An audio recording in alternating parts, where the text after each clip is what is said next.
how to mirror objects in Blender.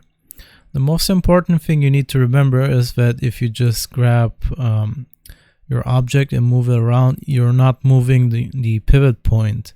It moves around with the object. So in many cases, this is the reason why the mirror won't work. So the way we fix this is we have to go into edit mode by pressing tab on our keyboard, and now we can change the position of our object while keeping the pivot point at the center, its original origin. So once we do this, now we can go to modifiers. This is this one here, and we can add a modifier. You can just go into search and type in mirror, and now as you can see, it mirrored it to the other side. It's defaulted to the x-axis. You can also mirror it across other axes and so on, but let's stick with this one for now.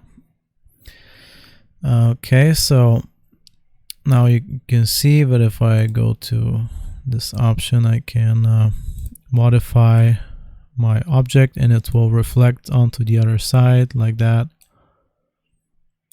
As you can see, whatever I do to the object on the right, it does the same to the one on the left. So that's how you can use mirror in Blender. I hope this was useful. Remember to like and sub, and I'll see you next time.